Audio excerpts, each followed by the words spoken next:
దండ కోరు వీరి పేరే.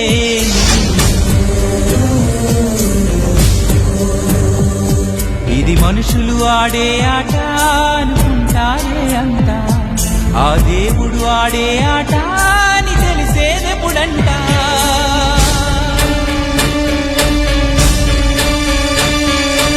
అయ్యో ఈ ఆటకి అంతే లేదుగా, అయినా లోకానికి అలుపే రాదుగా.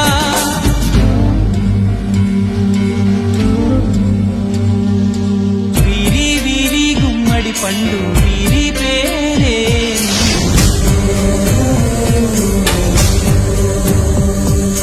దాగుడు మూతల దండ కోరు వీరి పేరే.